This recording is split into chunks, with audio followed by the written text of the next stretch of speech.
Muito bem. Agora eu quero convidá-los a que juntos possamos fazer a leitura da palavra santa do nosso Deus.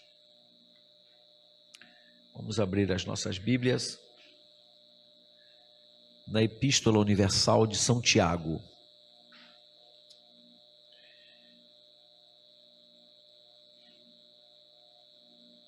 Epístola Universal de São Tiago, capítulo 4.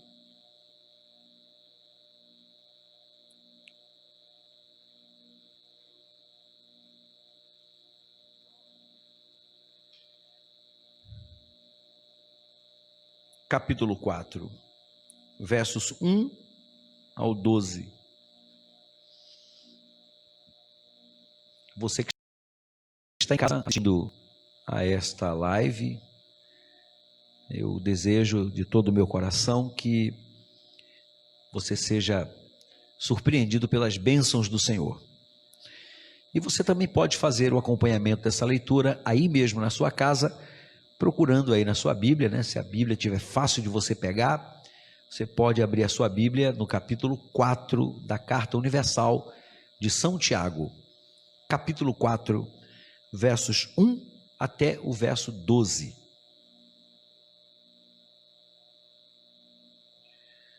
Que diz assim: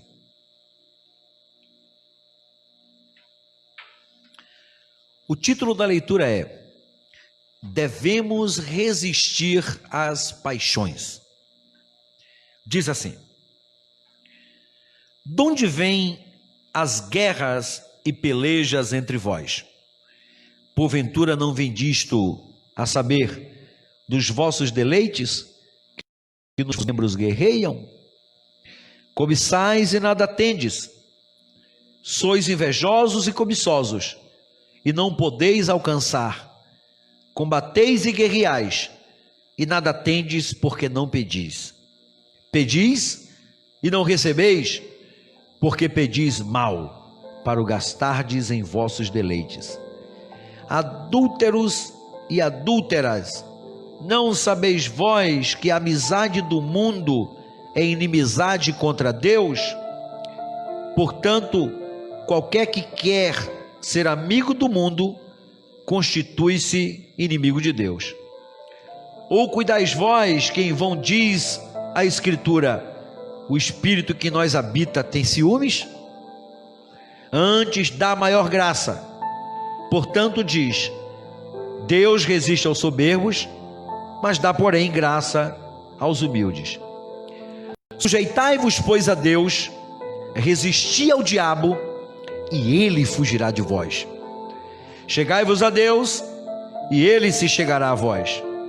Alimpai as mãos, pecadores, e vós de duplo ânimo, purificai os vossos corações. Senti as vossas misérias, e lamentai e chorai. Converta-se o vosso riso em pranto, e o vosso gozo em tristeza. Humilhai-vos perante o Senhor, e ele vos exaltará. Irmãos, não faleis mal um dos outros.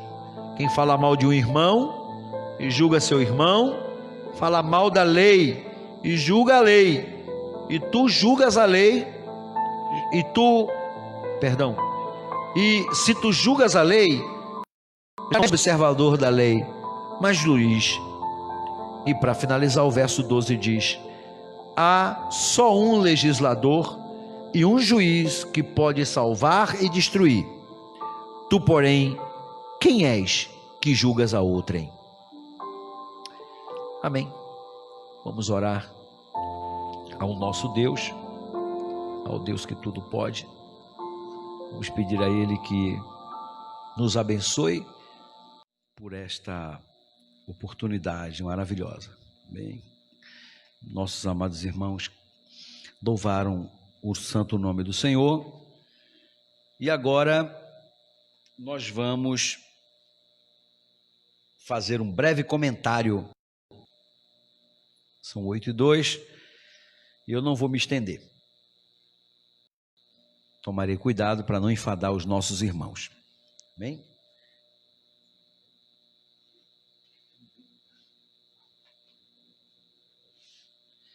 Irmãos amados, estamos finalizando, aquela questão que nós iniciamos, eu acredito que 3 quinta-feira com essa. A gente vem falando sobre tentação, a tentação, o crente e a tentação. E hoje a gente espera concluir essa palavra que tem ajudado, ajudado bastante, porque esse assunto ele traz consigo mesmo um alerta. Esses últimos dias, ou pelo menos nesses últimos 3 meses, tem sido de muita preocupação, tem sido de muita agonia, muita aflição. A gente tem visto, tem tomado conhecimento, de tantos irmãos que estão fracos, tantos irmãos que já perderam aí a sua identidade, não estão mais na peleja, fracassaram na fé. E isso faz com que pareça que o nosso sermão ele tenha que se repetir. É como se fosse na nossa garganta um grito que esteja preso. Eu já tenho reclamado disso tem muito tempo e eu volto a dizer, live, esses cultos que a gente faz online, não resolve muita coisa. O estar de pé diante de Deus sempre dependeu muito mais de nós do que de outras pessoas. Existem pessoas que conseguem ficar o tempo que for numa situação como esta, Obrigado como nós somos, obrigado pelo vírus, obrigado pela situação, pressionado, por esta pandemia, a ficar afastado do convívio com os irmãos. Existem pessoas que tiram isso aí de letra, conseguem tranquilamente, outros não têm como. Principalmente os irmãos que são novos na fé, os recém-chegados na igreja. Esses sentem muito mais do que os crentes mais maduros. Mas ainda assim a gente pode concluir que é muito difícil para nós, que já tem bastante tempo de crente, é muito difícil para nós ficar sem congregar presencialmente. Imagina para aqueles que são novinhos, os que são recém-chegados na fé. Para eles é muito mais complicado. Mas a gente pede a Deus misericórdia.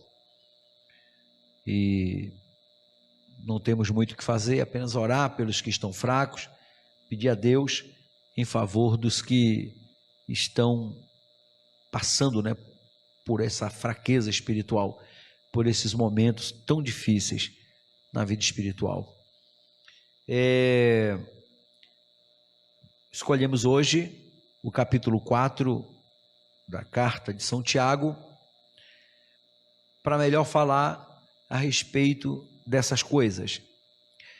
Importante a gente dizer, irmãos, que a santificação é um processo contínuo. Ninguém consegue estar hoje na presença de Deus dizendo que já conseguiu alcançar o que precisava.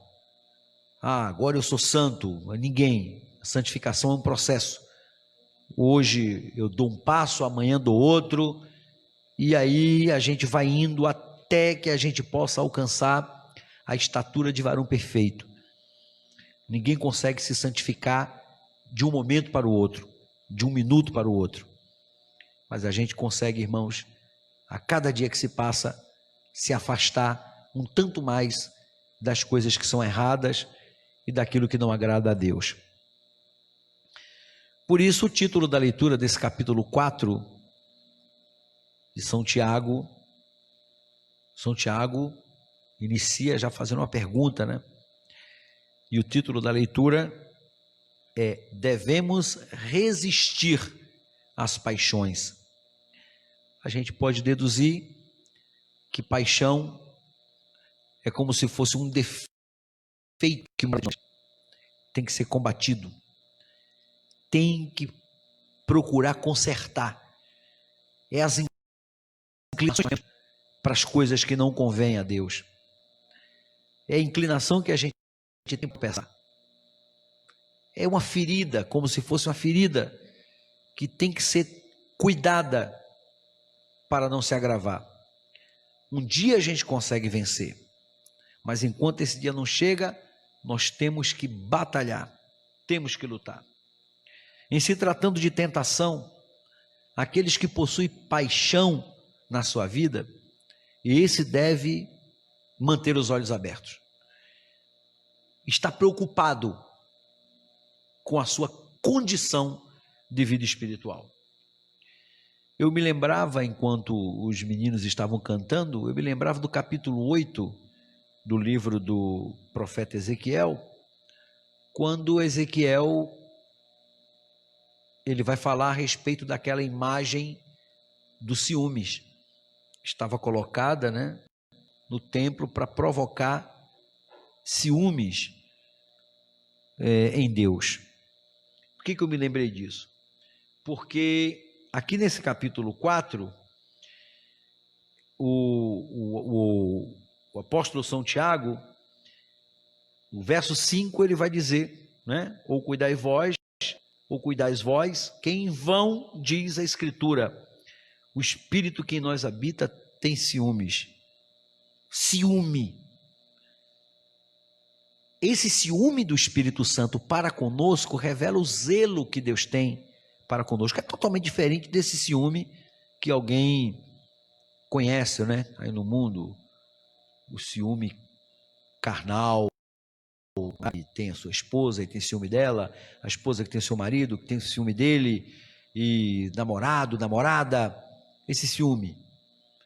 Esse zelo de Deus se dá de forma natural, porque Deus ele não quer que nenhum de nós se aproxime daquilo que não presta. É lógico que existem pessoas que encontraram fortalecimento para a sua vida espiritual, outros ainda não. Existem pessoas, como eu estava dizendo na semana passada, que conseguem ir em determinados lugares, não por prazer, mas muitas das vezes porque são obrigados, ou porque têm que ir, passar por ali, e não se contaminam. Já outros não podem estar em determinados lugares. Isso pode representar para eles um problema sério. Escute. Estando alguém com a vida material, não vamos dizer a sua vida física, carregada de paixão, esse deve ter muito cuidado aonde pisa, o que escuta, o que vê, o que fala, as companhias que tem, enfim, tem que se ter cuidado redobrado.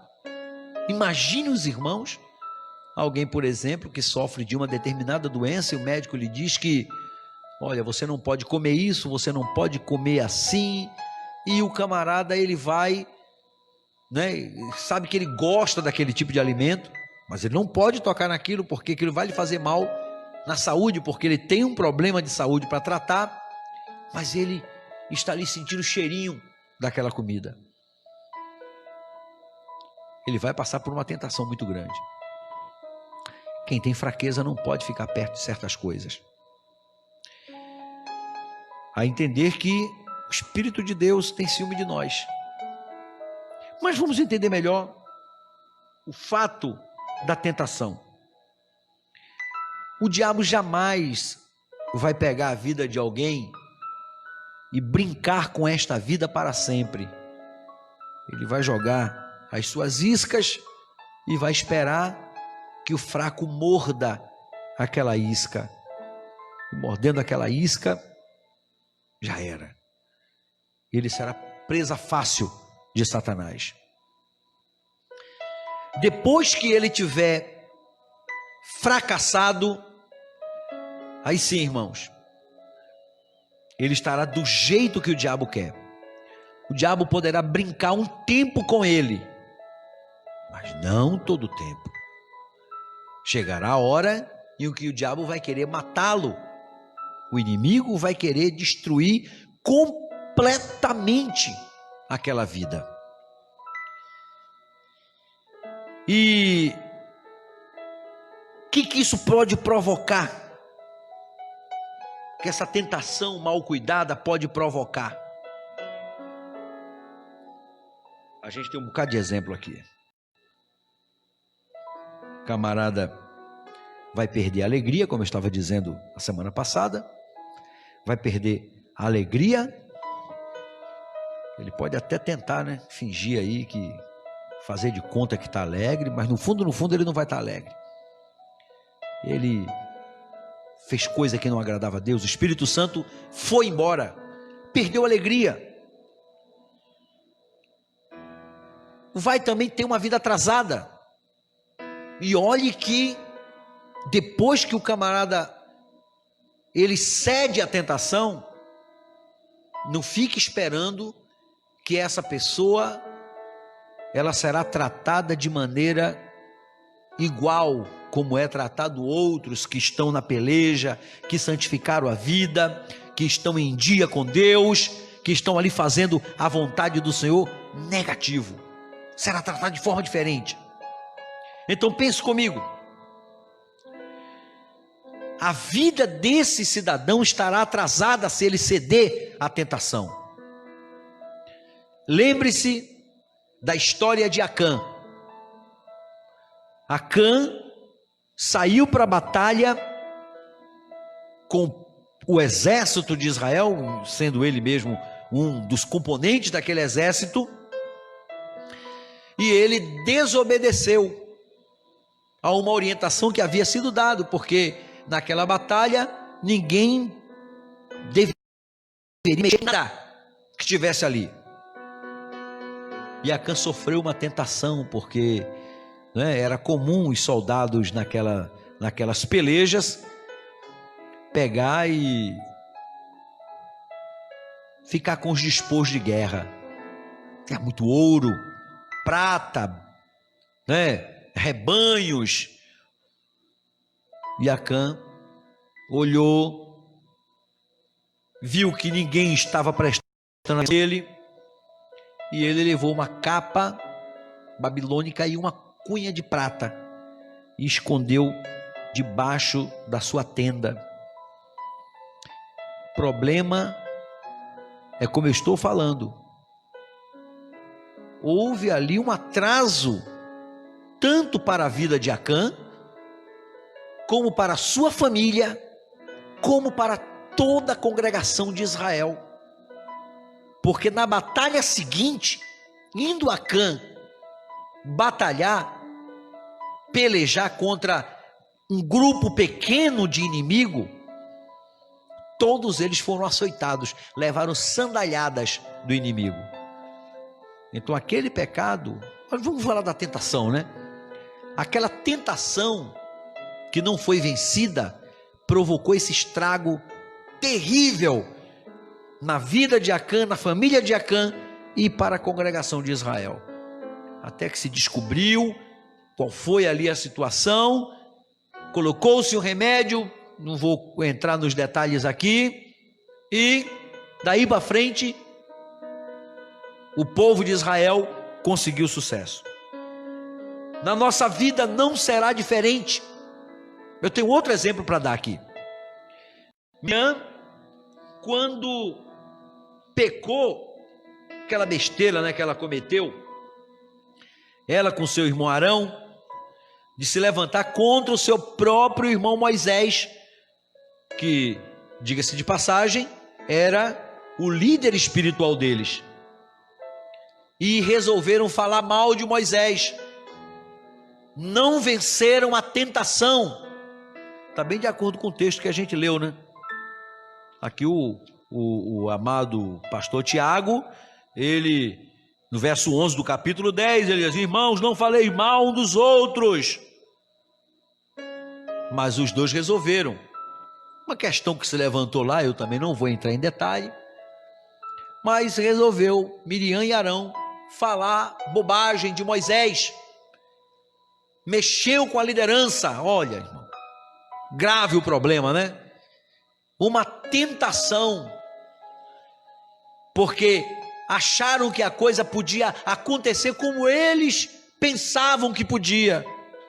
Tem tanta gente no nosso meio hoje, né? Um bocado de gente que está em casa e acha que a coisa pode funcionar como ele pensa, esquece das diretrizes que Deus deu através da sua palavra. Nada pode acontecer, ou nada pode ser como eu penso. Às vezes pode que coincida de a forma que eu penso é exatamente como Deus pensa, mas pensou Deus primeiro, depois eu pensei.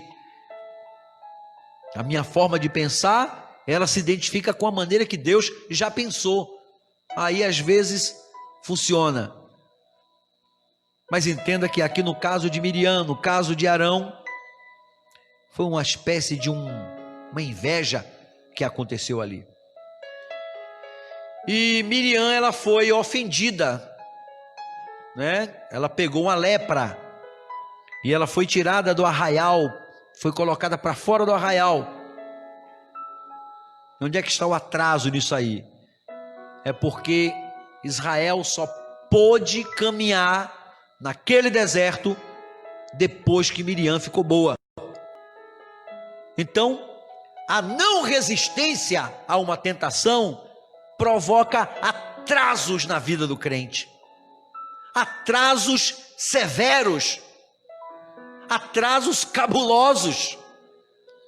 Tem gente que está patinando na areia, cavando buraco na água, e algumas vezes já tentou até culpar a Deus, mas não vai. Deus jamais será culpado do meu e do seu fracasso.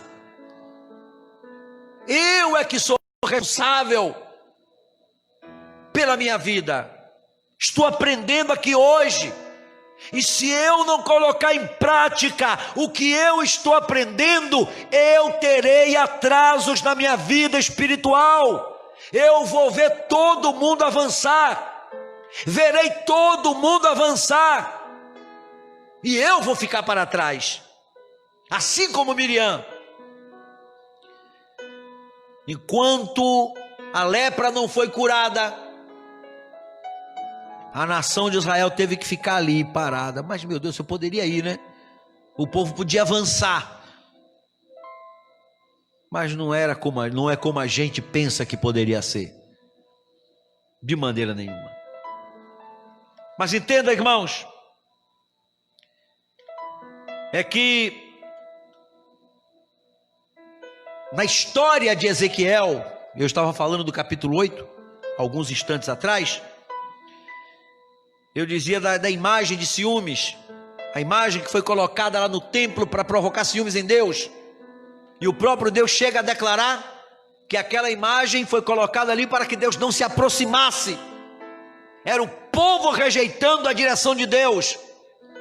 Presta atenção, irmãos, no cativeiro, enquanto eles deveriam estar santificando a vida, melhorando a vida espiritual, Judá simplesmente havia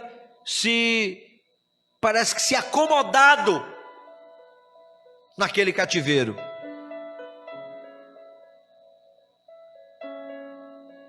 Presta atenção, existem pessoas que não conseguem viver em ambiente de pressão.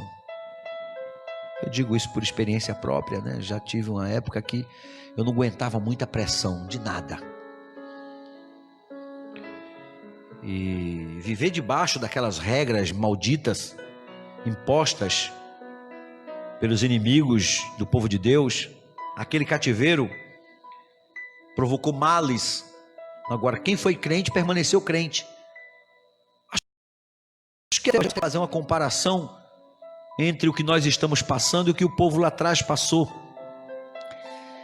Parece que a gente vive a mesma experiência de Judá. no cativeiro, muitos reagiram de forma positiva. De forma positiva, sabiam o que eram, sabiam da identidade que possuíam. E outros esqueceram a identidade. O cativeiro estragou a vida de muita gente. Hoje também, né? Mesma coisa hoje. Acho que nós nos identificamos muito com essa situação. Estou falando de algo que aconteceu há milhares de anos atrás, e que muito se compara com a situação que nós vivemos hoje. Período do cativeiro foi período de tentação. Olhe para cá. Não perca atenção. Período do cativeiro foi período de tentação. Esse período de pandemia também é período de tentação. Já diz um ditado popular que uma mente vazia, ela é a oficina de Satanás. É ali onde o diabo arquiteta todos os seus planos, não é? O diabo faz a montagem dos planos numa mente vazia. E eu quero lhe perguntar: sua mente está vazia ou está cheia?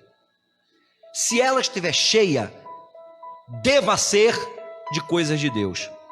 Queria pedir a Vitor, na sua Bíblia, né? A sua Bíblia é na tradução da linguagem de hoje? É essa aí? É não? Mas, rapaz, você vai levar um cascudo, cara. Você devia ter trazido essa Bíblia abençoada. Mas tudo bem, não tem problema. Nós podemos ler em qualquer uma outra Bíblia, no capítulo 4 de Filipenses. Filipenses capítulo 4. Filipenses capítulo 4. Eu vou esperar você, porque eu quero que seja assim uma coisa, algo participativo. Capítulo 4, carta de Paulo para os Filipenses, capítulo 4.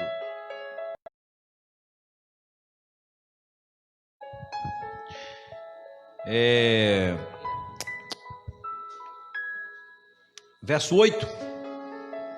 Pode ler? Tem que ser uma leitura firme. Amém? Leia. 4, verso 8.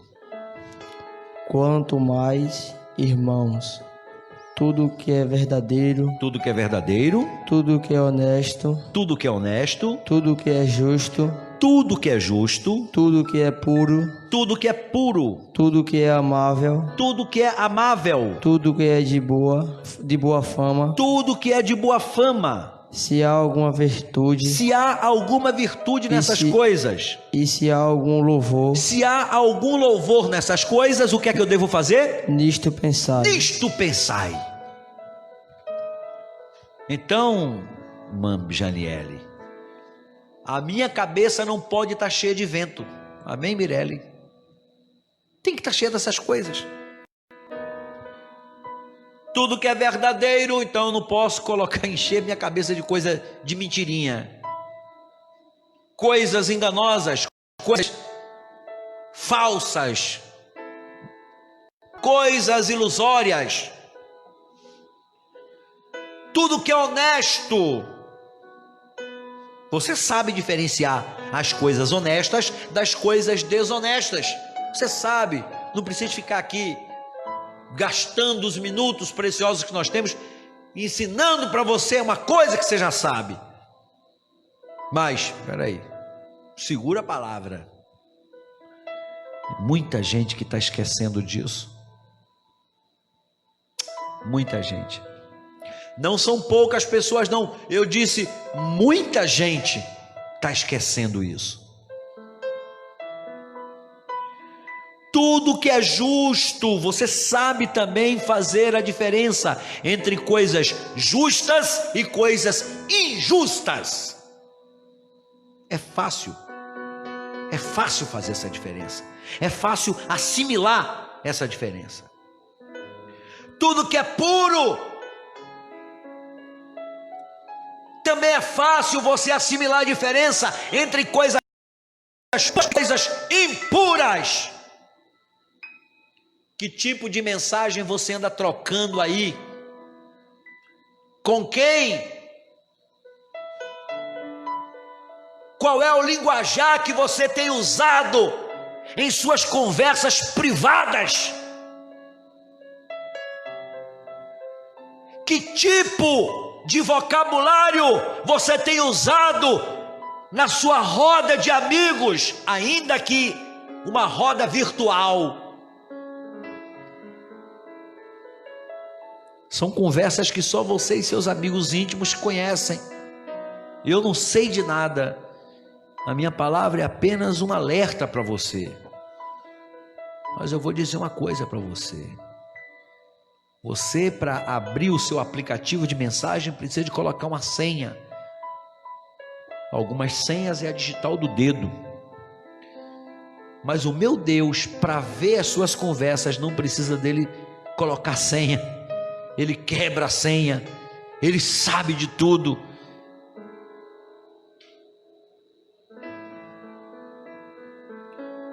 Tudo o que é amável, você sabe fazer a diferença entre coisas amáveis e coisas odiosas.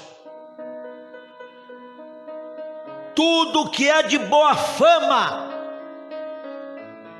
tudo que é de boa fama, você sabe fazer e não sabe assimilar a diferença entre algo de boa fama e coisa de má fama. Cuidado.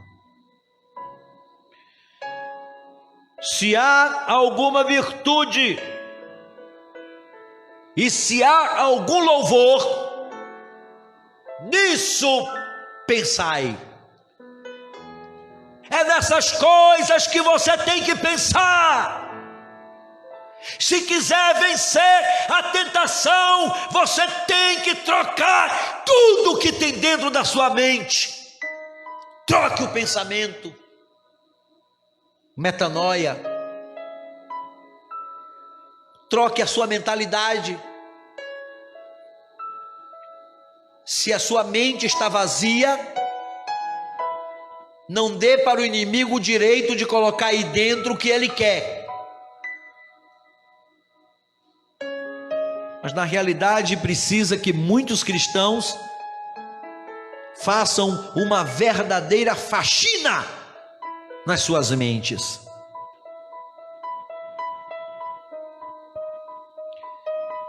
Bendito seja o nome do Senhor.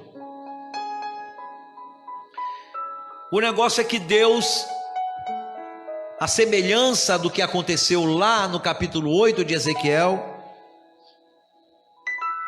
Deus, ele continua sendo provocado. Deus não quer, sabe? Deus não quer que a gente tenha amizade com o mundo. Ao invés de melhorar a sua vida de santificação, ele aprimorou a sua relação com o mundo, não é? O cativeiro fez muito mal para muita gente. Foi terrível, foi cruel. Que coisa horrível. O cativeiro massacrou a vida de muita gente. Mas tinha muita gente ali que conseguiu se manter fiel. Muita gente ali conseguiu se manter fiel. A verdade é que o mundo, ele traz algumas novidades, né, para a alma. A alma, às vezes, ela quer conhecer a Deus, e o homem não tem entendimento disso, acaba dando para a alma coisa que não presta. E o mundo é especialista em coisas que não prestam. O mundo é especialista nisso. Aí o cidadão, às vezes, né, no lugar de buscar a Deus para melhorar a sua vida, a sua intimidade com o Senhor, ele vai dar lugar para as coisas da carne, vai escangalhar tudo, vai estragar tudo, tudo vai ficar mais difícil, tudo vai ficar mais complicado. A tentação, ela não será vencida. A tentação,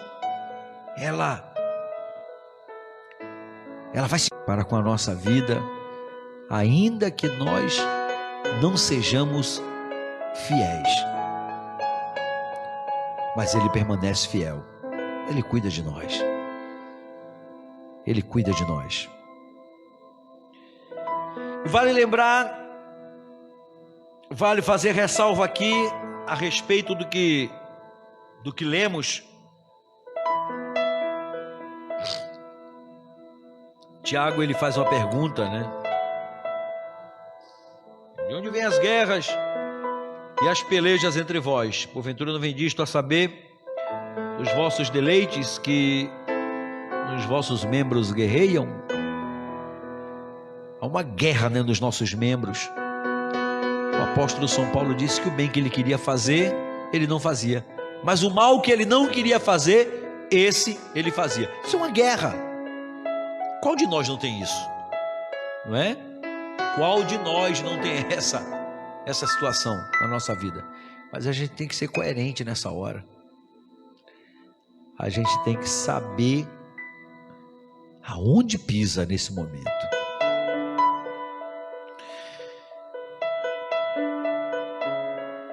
Verso 4 diz: adúlteros e adúlteras, não sabeis vós que a amizade do mundo é inimizade contra Deus? Portanto, qualquer que quiser ser amigo do mundo constitui-se inimigo de Deus.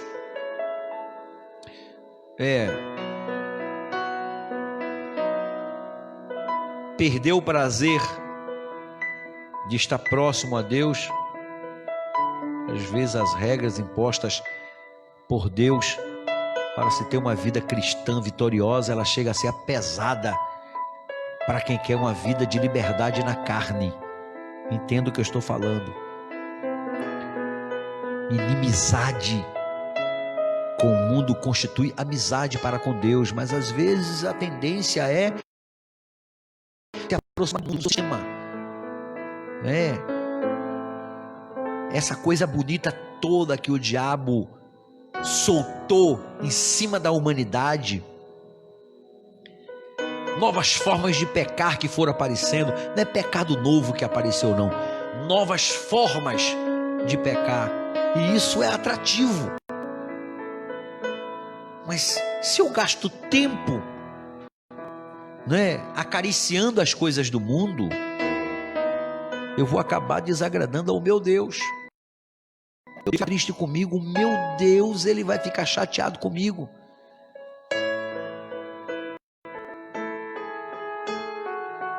A fórmula para se vencer a tentação já foi dada aqui. Eu quero finalizar dizendo para você que é tempo de chorar, tempo de sentir a nossa miséria espiritual. Aqui, o verso 9, ele diz: senti as vossas misérias, e lamentai e chorai, converta-se o vosso riso em pranto, e o vosso gozo em tristeza. Uma vida distante de Deus, ou uma vida longe dos propósitos do Senhor, traz uma certa expectação de gozo, mas lamente, chore. Olhando nós, se a gente conseguisse um espelho espiritual para a gente parar diante dele, olhar para nós e ver de fato como está a nossa vida espiritual, a gente ia chorar horrores, não é? Eu lembro de algumas pessoas que às vezes param na frente de um espelho, aí vai olhar o rosto, olhar o seu rosto, né? Aí vai começar a se admirar e vai dizer assim: ai meu Deus, como eu estou cheio de ruga, meu Deus, minha cara como é que está cheia de espinha, meus cabelos como é que estão brancos. Então isso para determinadas pessoas vai ser um desespero. Algumas pessoas vão entrar em pânico, que algumas não vão querer se conformar com seus traços fisionômicos escritos pelo tempo. Aí vai atrás de botox, vai atrás de Cicatricure Gel, fazendo propaganda aqui, né? Vai atrás de Acnase, vai atrás daquele sabonete Asepsia, para tirar espinha, para melhorar a aparência. Não é assim? Loção Camélia do Brasil, para poder dar cor para o cabelo, para tentar ver se freia o envelhecimento natural. Seria bom se nós pudéssemos abrir os olhos para enxergar como de fato está a nossa alma, que é o que se aproveita. Esse corpo um dia vai descer à sepultura, e pode ter certeza que ele não vai ficar diferente dos demais corpos que já desceram à sepultura. Vai secar, vai virar farelo, vai virar pó, por quanto está escrito, né? O corpo ele volta para o pó, mas o espírito ele tem que voltar para Deus, porque foi Deus que deu.